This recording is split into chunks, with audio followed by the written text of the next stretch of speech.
자, 의정부 호원초등학교 2년 전 사망한 고 이영승 교사에 대한 경기교육청의 조사 결과 발표가 오전에 있었습니다. 자, 결론부터 말씀드리자면 학부모들의 악성 민원 확인됐습니다. 자, 그런데 사망 당시 이영승 교사 사망 당시 학교에서 저희 그때 전해드렸잖아요. 단순 추락사. 네, 그렇게 처리를 했습니다. 당시 학교 측이 이 교사의 사망 경위에 대해서 단순 추락사라고 교육청에 보고되면서 사건은 그대로 종결이 됐고요. 이 관할 경찰 수사도 역시나 그대로 종결이 됐습니다. 그러다가 이 사건이 서희초 교사의 극단적인 선택을 계기로 뒤늦게 알려지게 됩니다.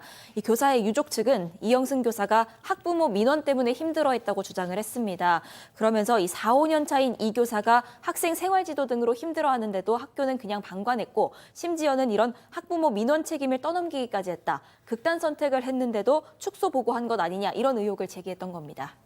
저희가 그 고 이영승 교사 관련 사건을 다루면서 페트병으로 손을 다친 학생에 대한 그 얘기도 전해드린 적이 있잖아요. 그 당시 그 학생의 학부모 공제회에서 그렇죠. 뭐가 됐든 그 다친 그 치료비를 그때 받았다고 했던데. 맞습니다. 이 교사로 부임했던 첫 해 2016년 6월인데요.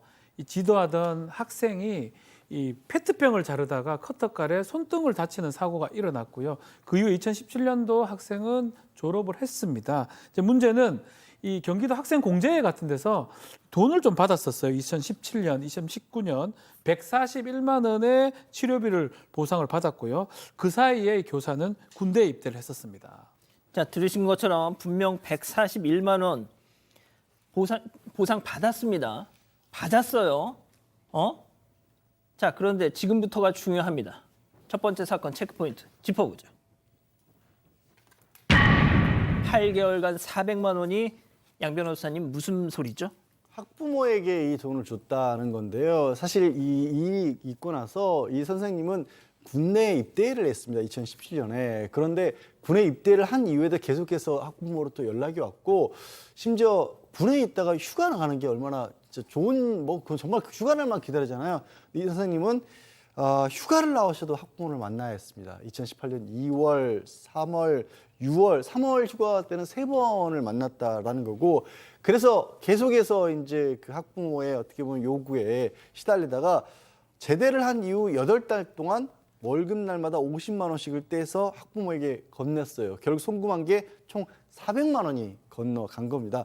자, 이게 아까 141만 원 공제해서 받았다고 했지 않습니까? 이거 다를 수는 있어요. 하지만 일반적으로 이 한 8cm 정도 이게 상처가 났기 때문에 한 1cm 한 10만 원 정도가 치료비가 통상적으로 든답니다.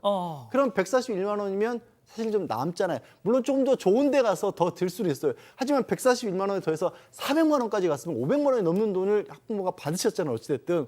근데 수술 끝나고 나서 한 달 정도 뒤에 다시 문자 메시지를 보냈답니다. 2차 수술 예정돼 있다. 교수님,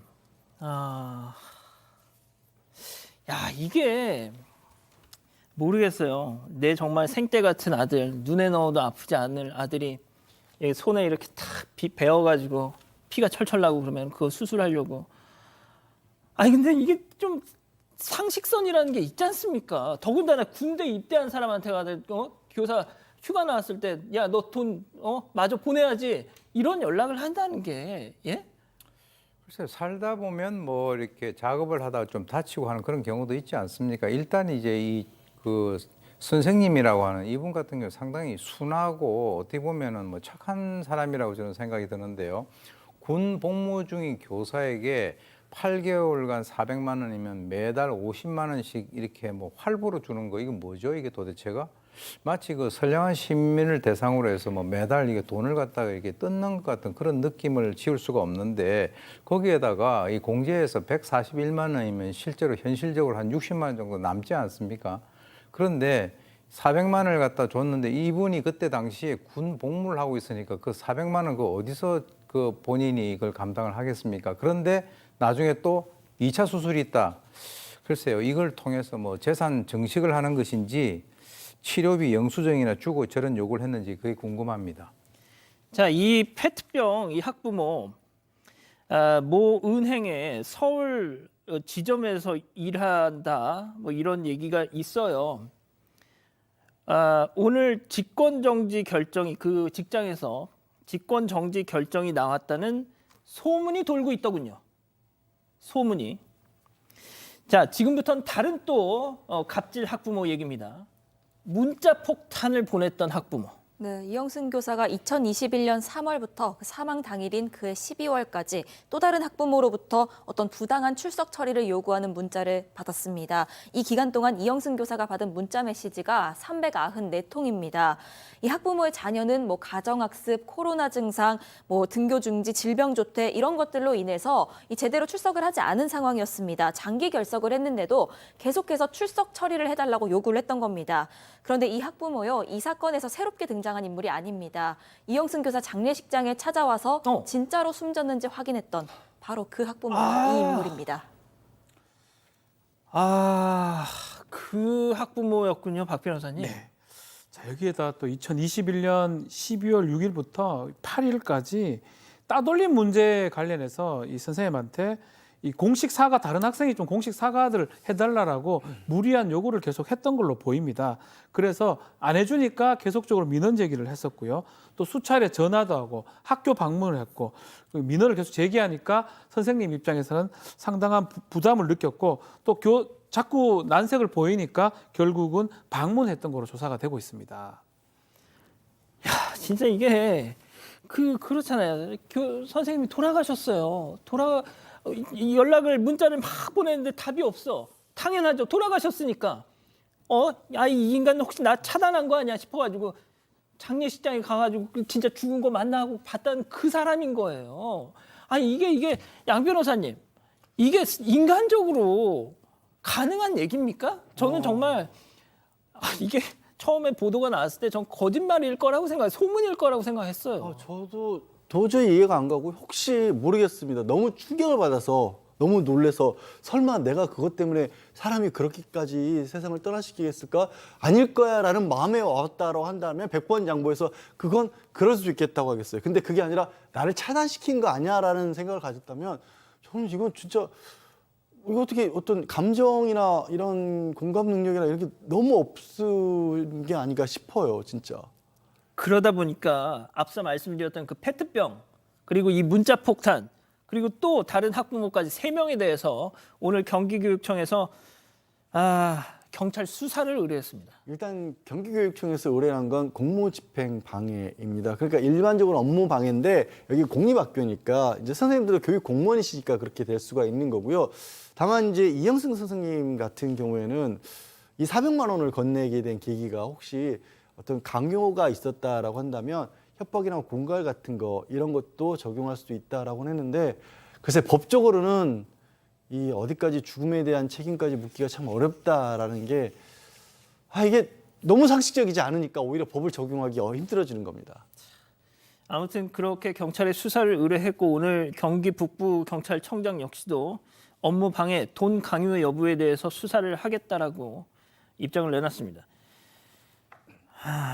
자, 아까 잠깐 얘기했던 저희가 분명 2년 전에 이런 일이 벌어졌을 때 그 해당 학교에서는 그 교장이 단순 추락사라고 경기교육청 상급기관에 보고를 했다라고 그렇게 얘기를 했잖아요.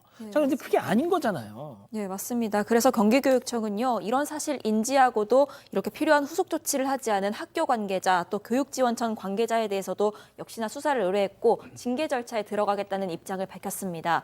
다만 같은 학교에 재직하다가 숨진 고 김은지 교사에 대해서는 어떤 교육활동 침해 행위의 주체와 유형 등 구체적인 연관성을 확인할 수 없었다고 밝혔습니다. 그 당시 단순 추락사로 보고했을 때 이 호원초등학교의 교장 지금은 퇴임을 했고요. 교감은 경기 북부의 한 고등학교의 교장으로 현재 재직하고 있다고 하더군요. 자, 교수님. 오늘 말이죠. 오후에 국회 본회의에서 교원의 교육활동 보호를 위한 교권보호사법이 통과가 됐습니다. 하지만 이 법이 통과가 되기까지 스스로 극단적인 선택을 한 교사분들이 3자리 숫자가 넘습니다. 그러니까요. 이 요즘에 이 교사 직종이 3D 업종으로 알려져 있습니다. 지금 이제 이 학부모들이 저런 식으로 아주 지속적인 악성민원을 넣어가지고 이번 사건 같은 경우도 결과적으로는 3명의 한 사람을 뭐 죽음에 이르게 했다 이렇게 우리가 볼 수가 있는데요.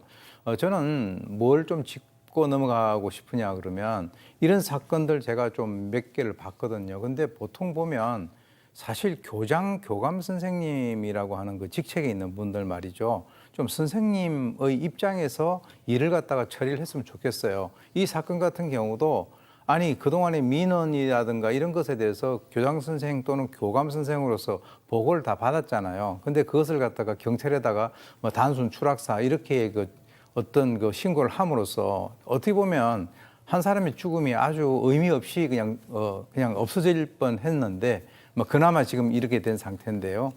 앞으로도 이런 사건들이 발생을 할 가능성이 큽니다. 왜? 이것을 보고 있는 일부 학부모들 중에서도 아직도 뭐 이런 생각을 하고 있는 사람이 있을 테니까요. 좀 제대로 했으면 합니다. 자, 오늘 오후에 통과된 그 교권보호사법 잠깐만 좀 소개를 해드릴게요. 교사가 아동학대 혐의로 신고를 당하면 정당한 사유가 없는 한 직위해제를 금지한다. 자, 학부모의 정당하지 않은 민원 반복 제기도 교육활동 침해에 포함시킨다.